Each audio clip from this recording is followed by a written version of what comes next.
गांव में मोहन, कमला नामक एक पति पत्नी रहते थे। उनका एक बेटा था जिसका नाम नवनीत था।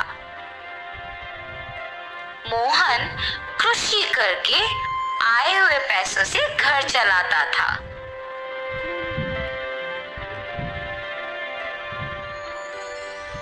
कुछ साल बाद मोहन का तबीयत खराब होने पर वो कोई भी काम नहीं कर पाता था और ऐसे उसके लिए अपने परिवार का खर्चा संभालना बहुत मुश्किल होता था और इस बात का मोहन को बहुत चिंता होती है। एक दिन नवनीत अपने पिता को चिंतित देखता है। पापा हमेशा चिंतित रहते हैं। आज मुझे उनके पास जाके पूछना ही होगा कि उन्हें कौन सा बात इतना चिंता दे रही है। पापा, आप किस बारे में सोचकर इतना दुखी हो रहे हैं? नवनीत, इतने दिन मैं मेहनत करके पैसे कमाता था, इसीलिए हम कोई भी चिंता के बिना आराम से जीते थे।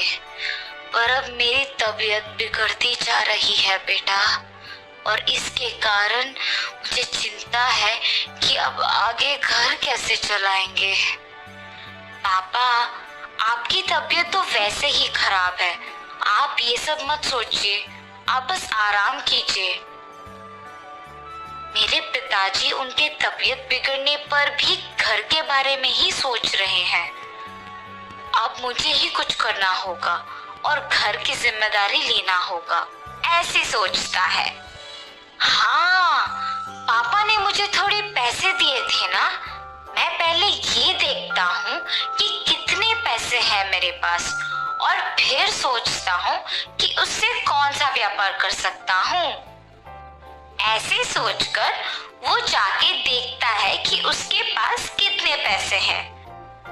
अरे, मेरे पास तो सिर्फ 10 रुपए हैं, इनके साथ मैं कौन सा व्यापार शुरू कर सकता हूँ। उन 10 रुपयों के साथ वो बाजार जाता है और वहां सारे दुकानों को देखता है। एक दुकान में नींबुओं को बिकते देखता है। मेरे पास के पैसों के साथ नींबू के अलावा और कुछ नहीं मिलेगा, इसीलिए मैं नींबू ही खरीद के बेचूंगा। ऐसे सोच के नींबू के दुकान को जाता है। नींबू कितने के हैं भैया? 1 रुपए का एक नींबू। ठीक है, मुझे 10 रुपए के नींबू दे दो। ठीक है, और दुकानदार उसे 10 नींबू देता है। नवनीत उन नींबुओं को बेचना शुरू कर देता है। नींबू नींबू, ताजा ताजा नींबू, आखिरी 10 नींबू ले लो जी, ले लो। एक नींबू का कितना होगा? 2 रुपए का एक नींबू। इतना दाम क्यों? बगल वाले दुकान में 1 रुपए का एक नींबू दे रहे हैं ना, बिक नहीं जाने पर ऐसे कम दाम पे ही बेचते हैं भाई साहब। ये सारे तो एकदम ताजा है। ठीक है, तुम्हारे पास के नींबू दे दो। ऐसे नींबू बेच के उससे आए हुए पैसों से वापस और नींबू को खरीदता है और दिन पूरा मेहनत करके कमाए हुए पैसों को लेकर खुशी खुशी घर जाता है।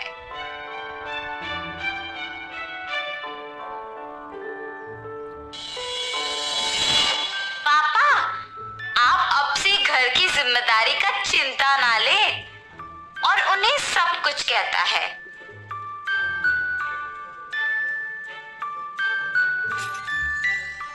नवनीत, तुम्हारी बात सुनकर मुझे बहुत खुशी हो रही है बेटा। दृढ़ निश्चय से हम कुछ भी हासिल कर सकते हैं। ऐसे हर रोज नवनीत नींबुओं को खरीद के बेचता था। कुछ दिन बाद कम लोग उसके पास नींबू खरीदने लगे, जिसकी वजह से उसके पास नींबू बचने लगे और इसलिए वो दुकानदार के पास कम नींबू खरीदता था ताकि बचे हुए नींबुओं के साथ उन्हें अगले अगले दिन बेच सके। एक दिन ऐसे ही नींबू खरीदने जाता है। एक नींबू का गुच्छा दीजिए भाई साहब। व्यापार की शुरुआत में ज्यादा नींबू खरीदते थे, कुछ दिनों से कम हो गया है। दिन प्रतिदिन तुम्हारा नींबुओं का बिकना शायद कम होते जा रहा है ना? कम से कम कुछ दिनों तो चला पाओगे ना? नवनीत बिना कुछ बोले वहां से चला जाता है। उन्होंने ये पूछा कि क्या मैं कम से कम कुछ दिन व्यापार चला पाऊंगा? मुझे अब उन्हीं के पास से नींबू खरीद के उनके सामने ही व्यापार को आगे बढ़ाना होगा। और ऐसे सोचकर अपने नींबू बेचता है। उस दिन के नींबू बेचकर घर जाते वक्त रास्ते में देखता है कि एक दुकान में बहुत भीड़ है। पास जाके देखने पर पता चलता है कि वो एक जूस का दुकान है। अगर मैं भी इन नींबुओं का रस बना के कम दाम पे बेचूंगा तो मेरे ही पास सब लोग आएंगे खरीदने। उसकी सोच के अनुसार वो अगले दिन से खरीदे हुए नींबुओं में आधे नींबू को रस बनाकर और बाकी नींबुओं को ऐसे ही बेचने लगा। नींबू का सिर्फ 5 रुपए, ले लो भाई साहब, ले लो, ऐसे जोर से चिल्लाता है। बहुत कम दाम पे नींबू का रस बेचने के कारण उसके पास बहुत लोग आकर पीते हैं और नींबू भी सारे उसके पास खत्म हो जाते थे।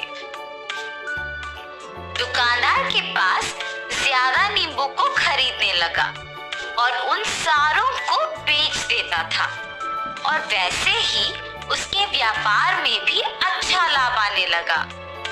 ऐसे उसने अपना खुद का दुकान शुरू किया और उसमें सहायकों को भी काम पे लगाया। एक दिन नींबू के दुकान को जाता है। आपकी दुकान में सारे नींबू खरीदना है मुझे। एक समय था जब तुमने मेरे पास सिर्फ 10 नींबू खरीद के व्यापार शुरू किया था। अब तो तुम्हारा खुद का एक दुकान है। वाह! आपको याद है आपने एक बार मुझसे पूछा अगर मैं कुछ और दिन इस व्यापार को चला पाऊंगा? मुझे उस बात का बहुत बुरा लगा, मगर उसी बात ने मुझे प्रेरित भी किया और नुकसान होने के बावजूद हार नहीं मानकर बहुत मेहनत करके यहाँ तक आया हूँ। जब कुछ करने का दृढ़ निश्चय होता है तो कुछ भी कर पाओगे बेटा। बहुत लोग तुमसे कहेंगे कि नहीं हो पाएगा, पर उन बातों का बुरा ना मानकर उनको दिखाने की कोशिश करेंगे तो सफलता जरूर मिलेगी। मगर बहुत लोग इस बात को नहीं समझते हैं। वो लोगों के कहा का बुरा मानते हैं और निरुत्साहित हो जाते हैं और काम करना भी रोक देते हैं।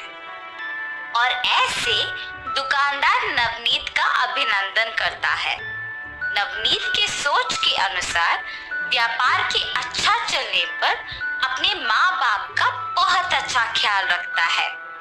तो इस कहानी का नैतिक क्या है बच्चों? दूसरों के कहे बातों का बुरा ना मानकर अगर दृढ़ निश्चय से फैसला लेकर मेहनत करोगे